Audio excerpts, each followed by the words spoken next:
announced the assembly date for Telangana. So, how much you confident, sir? Telangana में कांग्रेस सरकार आने वाले है, क्योंकि जनता तैयार है कांग्रेस को जिताने के लिए। खाली तारीख के लिए इतना दिन हम इंतजार किए, अभी तारीख आ गए।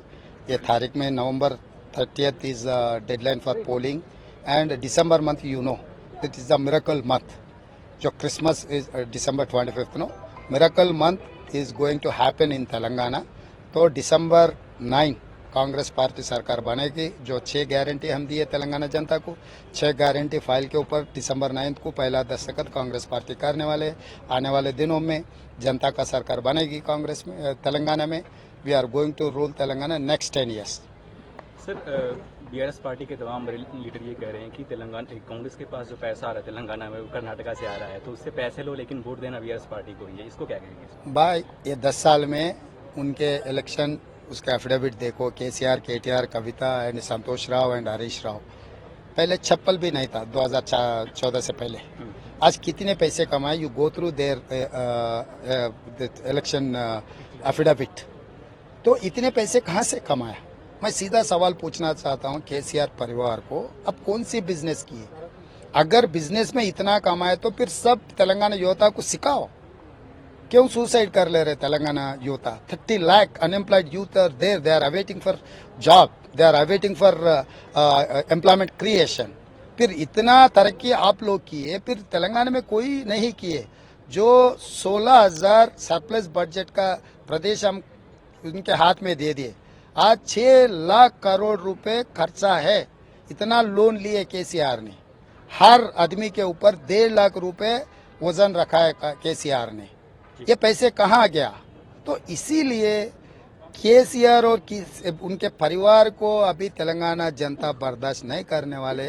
इसीलिए अभी कांग्रेस को जिताने के लिए लोग तैयार है। अगर कांग्रेस की सरकार आती है तो क्या वहाँ पे भी कास्ट सेंसस होगा जैसे राजस्थान या फिर छत्तीसगढ़ में? हाँ, हम लोग बिहार में हमारा कोalition सरकार में हम करवा दिए, और राजस्थान में और बाकी के छत्तीसगढ़ में हम वही कोशिश कर रहे हैं। तेलंगाना में नहीं, पूरा देश में, केंद्र में भी हमारे सरकार आने वाली है। सरकार आते ही केंद्र में भी जितना हिस्सादारी उतना भागीदारी, ये कांग्रेस की नारा है।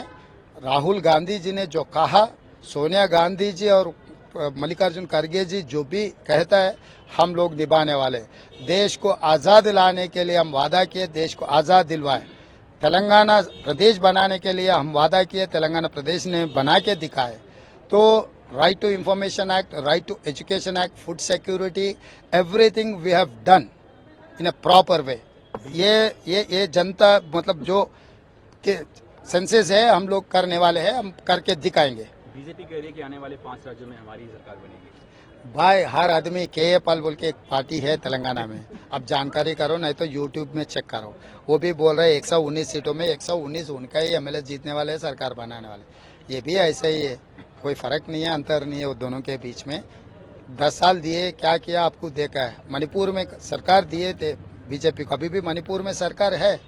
मणिपुर में कैसा जल रहा है आपको तो देखा है ना। प्रधानमंत्री वहां पर पलट के नहीं देखा, गृह मंत्री तो पता ही नहीं कहाँ है। तो बीजेपी सरकार अगर बने तो मणिपुर जैसा बनने वाले हैं। तो इसीलिए लोगों को जानकारी हो गया बीजेपी सरकार क्या करने वाले। सर, एक आखिरी प्रश्न, बीआरएस पार्टी का कैंडिडेट का लिस्ट आ गया है, तो कांग्रेस की कब आ रही है? तो बीआरएस में खाली कैंडिडेट का लिस्ट है, कोई मैनिफेस्टो नहीं है, इसीलिए उनका प्रायोरिटी वो है।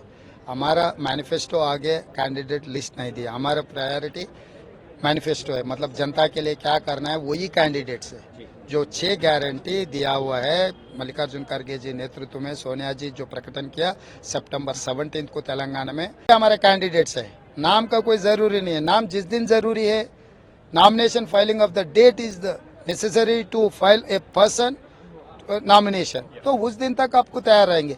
6 गारंटी खुद कैंडिडेट्स है। कैंडिडेट हर गांव में घर घर हर घर पे हम जाके लोगों को बोल रहे हैं, वही कैंडिडेट जीतने वाले हैं।